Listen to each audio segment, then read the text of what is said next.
Hello and welcome to Royal Exclusive Rewind, your look back at the triumphs, the drama and the defining moments in royal history.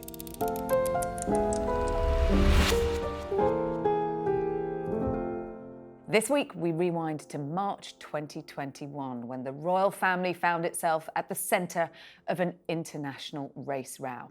In front of a global audience of millions, the Duke and Duchess of Sussex had made a series of explosive claims about life inside the monarchy, including allegations about conversations concerning their son Archie's skin colour. The fallout was immediate.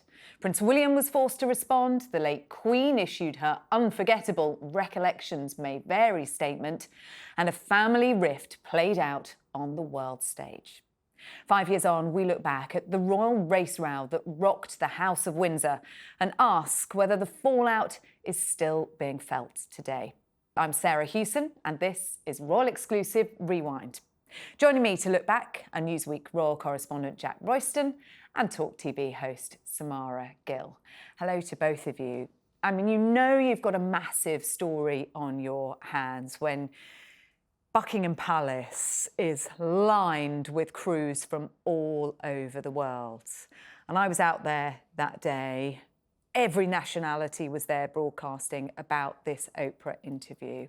And in particular, Jack, this claim that was made by Meghan that there were questions asked about the colour of Archie's skin. I mean, that was the biggest bombshell. So much bigger than I think we actually thought she would go as well. I think there was always this idea that there might be something about race in the interview because there had been in Finding Freedom, this biography that was published some time before. But then Meghan appeared, as far as everybody who watched it was concerned, to make a direct allegation of racism against not a kind of man in grey suit or a palace staffer, but against an actual royal family member who she, of course, didn't name. Now, Harry went on to kind of row it back a little bit, but as far as we all heard it at the time, Meghan had made this direct allegation of racism because she had said that there were concerns and conversations about how dark her unborn child's skin might be before Archie was born. And Oprah said, why can you tell us the name? And Meghan said, well, no, I can't because that would be extremely damaging to that person. Oprah said, do you mean too brown? And she said, I think that would be a reasonable conclusion. Now, the actual specific question that Meghan had been asked was, Meghan had told this whole story about her children not getting police protection and not getting Prince and Princess titles. And then Oprah asked, why do you think that was? Was it because of race? And that is when Meghan chose to tell this story. So she very clearly created a narrative through which this comment about skin colour was used to explain the decision to, on her account, withhold tangible benefits from her children. The implication was that her children were treated as second-class citizens within the family because of race, wasn't it, Samara? And that was extraordinarily damaging. Massively. And I think it's upsetting because I have no doubt that that comment was made, but there were a lot of lies surrounding it. Things like Archie's titles, that turned out to not even be true. And, the married 3 days before the wedding comment that she also made. There were a lot of things that were fact-checked after that interview that ended up actually not adding up. But I do think that if she was to name the person, and there's been so many rumours and so many different leaks and things about who it was, then yeah, it would have been massively damaging. But in general, her going and telling an audience of 17.1 million people that that's what happened during her time within the family is terrible. It really did tarnish the reputation for a little bit there, I think. Prince William was out on an engagement the next day, I believe it was, wasn't it? It was certainly within 2 days of it. Yes. And he was asked the question by a reporter, by a former colleague of mine at Sky News, who said, are you a racist family, sir? Now, Jack, you and I will know that when you're on one of these royal engagements, the one thing you're not meant to do at all is shout a question, doorstep a member of the royal family. And certainly would not expect a response from them. But it was very telling, wasn't it, that William turned around instantly and said, no, we are very much not a racist family. He chose to put his head above the parapet, basically, and in doing so, he actually, I think, made himself a target for Harry and Meghan supporters for years to come. And there were some kind of scandals that he got into where he said he made comments that in public that were misinterpreted, or rather, people felt that they were racially inflected. For example, in relation to population growth in Africa was one of them. But people were on his case about every single thing he said because he had been the royal to kind of stand up, be on camera saying that effectively Meghan's allegation of racism was not true. So he took he took an even bigger risk than the reporter who chose to shout the question. His anger was really palpable. Response? Yeah, it really was. And I think he felt a burning need to try to tell people that what Meghan had said was wrong. And they must all have felt so incredibly exposed with the entire world, basically, most of certainly the English-speaking world, debating whether or not they were racists, and he felt that it was a misrepresentation of what had happened. Meanwhile, behind the scenes at the palace, furious discussions going on about how they should respond. I mean, we were all on the phone all the time trying to get a response to this interview. And then we had this very short but perfectly crafted statement, recollections may vary. I mean, that line has gone down in history, hasn't it, Samara? I know, I still use it about once a week when I'm in an argument or something like that. And it really is a bombshell line. And I think it's what they probably should have come out with, because it's a very serious thing for Meghan to allege. And the fact that she didn't name the perpetrator then left everyone wondering.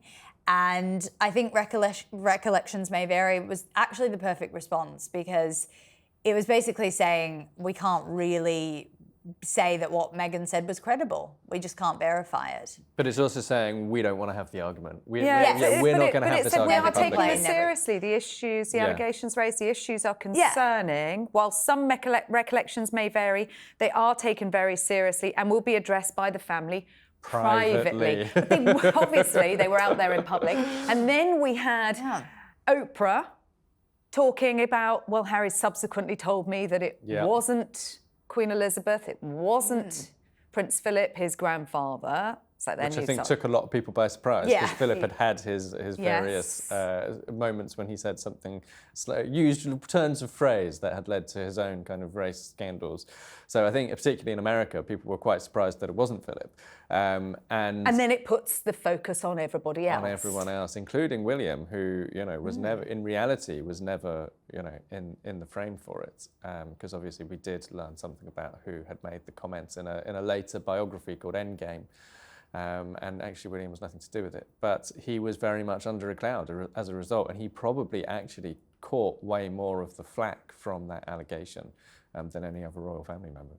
And Samara, you talked about the titles, because Meghan claimed that Archie hadn't been given a title and that this was one of the reasons for it. Actually, he was never in line for a title until his grandfather became the sovereign. Yes.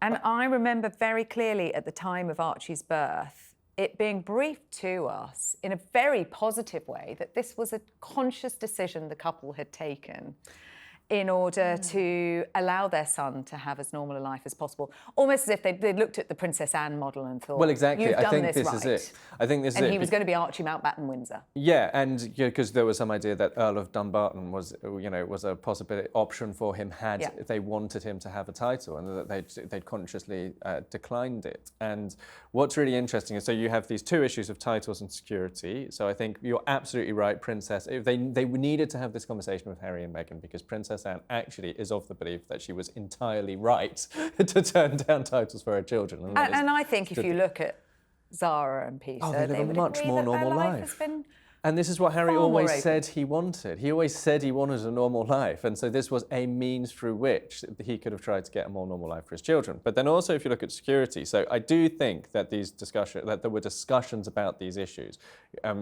So Beatrice and Eugenie, Andrew and Fergie's kids, had police protection up until they left university. And so my information at the time, in the aftermath of the interview, from my contacts, was that Harry and Meghan had been arguing that Archie and Lily should be guaranteed the same as what Beatrice and Eugenie had, and were upset because they didn't think they were going to get it. But even that is not actually what Meghan said during the interview. Meghan created, the kids would have had de facto police protection for as long as they were going everywhere with Harry and Meghan anyway.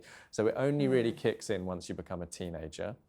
And they have so little clarity in the things that they say, and there's this leap of faith where we have to believe that Meghan's portrayal of an event that she didn't even witness, because she wasn't there when the comment was made. She said Harry had told her that, and Harry said Harry did not actually give his own full account of the comment either, because he said, that story I will never share. So we then have to have this leap of faith where we trust Meghan's portrayal of an event that she did not witness herself. And one of the criticisms was that she wasn't significantly or suitably challenged by Oprah in an interview on these very damaging claims. Harry's actually rode back on this claim, though, Samara, hasn't he? When he was talking in the round of interviews that he did around the publication of Spare, and he was talking to Tom Bradby, and he was asked about it, and he said, no, that's not the case. Unconscious bias was the phrase that he used rather than racism. That's a very different allegation, isn't it?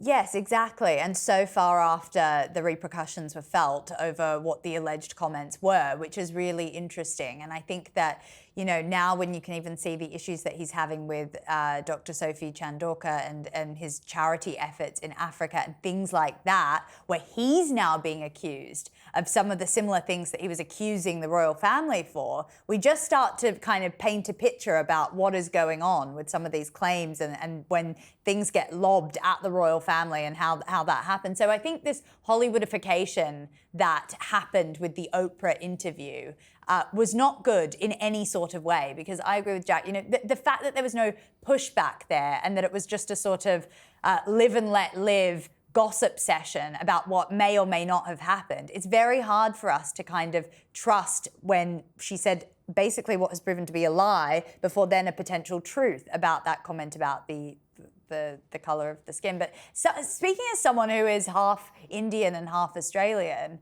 these conversations do happen. When you are biracial before you're born. I did speak to my mum, and she said that it was a conversation that happened. But I think if the comment was made, I think the royal family wouldn't have understood the gravitas of what they were saying with all their history behind them. Saying something like that is deeply offensive. I think that moment when Harry rode back the racism allegation was actually the moment that they cratered with progressives in America as well as Britain, because that race allegation had mattered so much to those young, lefty, progressive British people and Americans who had supported Harry and Meghan through thick and thin.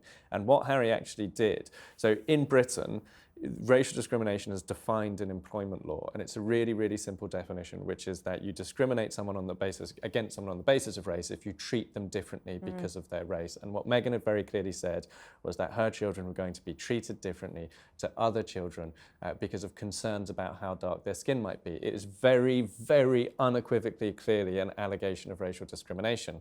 And so what Harry did when he effectively said, well, she didn't use the term racism. By the way, she didn't use unconscious bias either. She just threw it all out there and let people sort it out for themselves. But what he was actually doing is he was mirroring the way that white employers sometimes deal with allegations of racism internally, which is to downgrade them to unconscious bias, use unconscious bias as a tool for downgrading the seriousness of the claim. But a long time after the event and a long time after the damage is done, and this is a couple who are very quick to correct the record Usually. as they see it. yeah, in most circumstances, absolutely. No, you're right. They are. They will often just put out a statement from their spokesperson if they think they've seen something that's wrong. And we know that Charles wrote a letter to Meghan after Oprah to say, there was no concern, it was curiosity, and to try to give that context. But they did not then go out and put their hands up and say, actually, we might have oversold what happened here. And so, they had been poster boy and poster girl for fighting racism, but this destroyed that status that they had. And that was a major pillar of their appeal within America. So it was devastating to them in reality.